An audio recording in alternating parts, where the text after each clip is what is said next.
안녕하세요 여러분. 오늘도 또 김현정입니다. 어떻게? 저는 오늘도 사랑에 관련된 얘기를 할 건데요. 그 얘기를 하기 위해서 데카르트라는 철학자의 유명한 말 하나를 빌려오죠.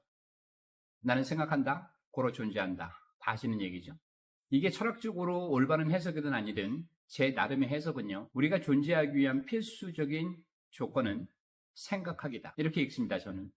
물론 이 생각은 이성적인 생각도 있고 감정적인 생각도 있죠. 데카르트는 그렇게 말했어요. 다시 말하면 우리는 생각하기를 멈추는 한 존재가 사라져버린다는 얘기죠. 생각하지 않는 순간 우리는 존재하지 않는다라고 저는 읽었습니다. 자, 이 말을 이렇게 바꿔서 저는 얘기를 해볼게요. 나는 사랑한다. 고로 존재한다. 이것도 이렇게 해석이 가능하겠죠. 내가 존재하기 위한 필수적인 조건은 바로 사랑하기라는 거예요. 내가 누군가를 사랑하기를 멈추는 한 나는 존재하지 않는다. 이전 영상에서 저는 사르트르의 말을 빌려와서 우리 모두는 사랑하도록 선고받았다라는 말을 했잖아요. 인간으로 태어난 이상 사랑하지 않을 수가 없다라는 말과 일맥상통하는 말입니다. 저는 사랑이라고 하는 거는요. 어떤 생존 본능이나 생존 충동 이런 데서 벗어나는 거라고 봐요. 아니면 이해 관심 이런 데서 벗어나는 거라고 봅니다. 생존 충동에서 벗어난다는 얘기는 무슨 말이에요? 기꺼이 사랑 안에서 죽겠다는 의지가 있어야 된다는 얘기겠고, 이해 관심에서 벗어난다는 얘기는 사랑하면서 셈하지 않겠다라는 얘기죠. 그리고 탈중심적인 관점이란 얘기는 제가 이전의 영상에서 뭐라고 말씀드렸냐면 일자에서 벗어나고 또 너희들이 만든 그 구질서에서 벗어나서 탈중심적인 관점에서 우리들이 새로운 세계를 구축해 나가겠다는 게 사랑하는 거예요. 대단히 힘든 일이겠죠. 새로운 질서를 만들어야 되니까. 제가 이런 말씀을 왜 드리냐면 서로 사랑하는 연인 사이에 티격태격 문제가 생길 때나 아니면 불만이 있을 때 그들이 하는 얘기들이 이런 얘기들이 되게 많아요. 야, 밥을 먹었는데 더치페이를 하자네. 남자가 10번 냈으면 여자가 한 2번 정도 내야 되는 거 아니니? 아니 무슨 선물을 이렇게 싸구려 선물을 갖다 주는지 그 남자 말이야 돈 아끼는 거 옆에서 볼라니까 참 쫌스러워서 못 보겠더만. 아니면 남들은 다 차 타고 다니는데 우리만 뚜벅이었어. 자, 이런 얘기들이 엄청나게 들려옵니다. 물론 살다 보면 이런 불만 할 수 있을 거라고 생각해요. 저는 사랑 얘기를 하는 사람이니까. 그리고 그 사랑이 희미해지고 깨지고 나면 내가 여태까지 너한테 보내준 선물을 전부 다 우리 집으로 보내달라. 와.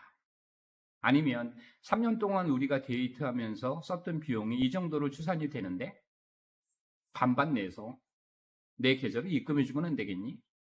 저는 이런 얘기 되게 많이 들었거든요. 미친 거죠. 제가 볼 때는 미친 거예요. 그거는요. 사랑을 하면서 우리가 가졌던 모든 추억들을 그냥 매장하는 행위입니다. 저는 사랑이라는 걸 이렇게 생각하는 사람이에요. 내가 되게 사랑하는 연인과 손을 잡고 강변 벤치에 앉아서 그 사랑하는 여자의 어깨에 내 머리를 기대고 흘러가는 강물에 대해서 얘기하는 거예요. 아니면 길 건너편에 있는 목조 건물을 보면서 우리의 미래를 구상하는 거예요. 아니면 우리 발밑에 깔려있는 그 하늘거리는 풀잎을 보면서 깔깔거리는 거예요. 저 산 너머 지고 있는 자색의 태양빛을 보면서 평화로움을 느끼는 거예요.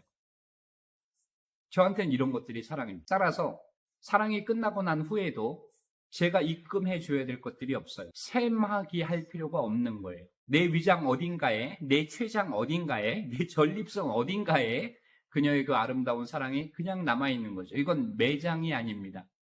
나의 일부가 되는 거니. 아마 틀림없이 이런 말을 하면 참 너는 세상 모른다 이렇게 얘기하시겠습니다만 저는 이게 사랑의 신비라고 생각하는 사람이에요. 그래서 이게 반드시 복원돼야 된다라고 생각하는 사람이에요. 그래서 말씀을 드립니다. 여러분 이해 관심 속에서요. 사랑이 들어갈 만한 공간이 있나요? 생각해 보세요. 없습니다. 다 수치로 환산이 되고요. 내가 손해본 금액으로 환산이 돼요. 그리고 그래서 받아야 될 위자료로 환산이 된다고. 사랑을 최악으로 만드는 게 바로 그거예요. 하나 더. 이건 제 친구가 물었던 거기 때문에 영상을 찍어보는데 우정과 사랑의 차이에 관해서는 어떻게 생각하느냐? 무엇이 가장 커다란 차이겠느냐? 저는요. 사랑이라고 하는 것은 타인의 존재의 총체성을 인정해 주는 거라고 봅니다. 이거 말이 어렵죠? 존재의 총체성을 내가 인정해 주는 거예요. 구체적으로 예를 들면 육체의 내맡김 같은 거예요. 저는 내맡김이라고 말씀드렸어요. 육체의 내맡김이라고 하는 것이 그런 총체성에 대한 어떤 물질적 상징 같은 게 될 수 있을 것 같아요. 우리 우정을 나누는 사이는 그게 동성이든 이성이든 육체적 내맡김이라는 행위는 일어나지 않죠. 그래서 육체적 내맡김을 좀 구체적으로 말하면 이런 것들이에요. 타인을 위해서, 내가 사랑하는 사람을 위해서 내 몸을 내놓는 행위잖아요. 타인을 위해서 옷을 벗고 알몸이 되는 행위고, 또 그 둘 간의 원초적인 몸짓 이런 것들을 완성해가는 행위고, 소리 지르는 행위도 거기 포함될 거고, 부끄럼 따위를 던져버리는 그런 행위들, 이런 행위들이 바로 내맡김이잖아요. 그럼 누군가는 이렇게 물을 수도 있어요. 여기 섹스지. 예를 들면 원나잇 같은 것도 육체적 내맡김 아니야? 이렇게 말할 수 있어요. 근데 저는 다르게 봅니다. 원나잇으로 이런 어떤 서로 간에 사랑을 하거나 뭐 섹스를 할 때는 이런 거예요. 내가 상대방을 욕망하잖아요. 그럼 욕망하는 그 사람을 내 쪽으로 끌어당겨요. 내가 흡수해 버린다고. 그렇지 않아요?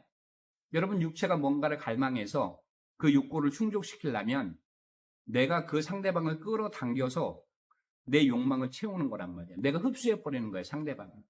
근데 제가 말씀드리는 육체적 내맡김이라고 하는 것은 어떤 마법 같은 거예요. 매혹당해서 마법에 걸리는 순간 상대를 흡수하는 게 아니라 내가 상대한테 흡수당하는 겁니다. 흡수되어지는 거예요. 무의식적으로.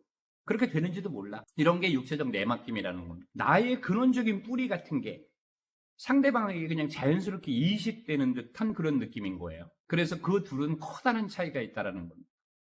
우리가 같은 섹스를 하더라도 어떤 생각을 가지고 상대를 대하느냐가 이렇게 큰 차이를 만들어내는 겁니다. 저는 사랑 전문가가 아닙니다. 사랑을 잘하는 사람도 아니에요. 그런데 왜 이런 말을 계속 하느냐? 그 신비롭고 아름다운 사랑을 그대로 복원시키고 싶은 거예요. 그걸 그대로 보존하고 싶어요, 저는. 가끔은 비현실적으로 들릴 수도 있고요. 생존에 익숙한 사람들 사이에서는 허망한 말로 들릴 수도 있을 겁니다. 근데 저는 이런 말들이 아주 중요하다고 생각해요. 여러분, 수영 선수라는 말은 많이 듣죠? 우리가 수영 아주 잘하는 사람. 근데 사랑 선수라는 말은 들어보신 적 있나요? 그런 단어 자체가 없는 것 같은데 왜 사랑 선수가 없겠어요? 그 이유는 사랑에 빠지잖아요. 그러면 다 빠져 죽기 때문에 그래요. 사랑에 빠지는 순간 그냥 허우적거릴 수밖에 없다고. 수영 선수처럼 유려하게 물길을, 사랑이라는 물길을 뚫고 지나갈 수가 없다니까. 거기서 허우적거리다가 전부 다 빠져주고. 그래서 사랑 선수는 존재하지 않아. 그러니까 이런 말 들으시면 안 됩니다. 남자가 A라고 말하면 B라고 되쳐라. 남자가 C라고 행위를 하면 너는 D로 행위를 해라. 그래야 상대를 잡을 수 있다. 이건 다 거짓말들이요. 이렇게 말하면 안 되나? 제가 생각할 땐 그게 거짓말이라고 생각이 들고요. 사랑 선수는 이미 다 사라져버렸고 여러분들은 사랑에 빠지는 순간 그냥 죽습니다. 그 사랑 안에서. 그래서 전문가도 없고 선수도 없는 거예요. 그럼 어떻게 해야 되느냐? 우리 기억 속에 남기는 거죠. 사랑이라고 하는 걸.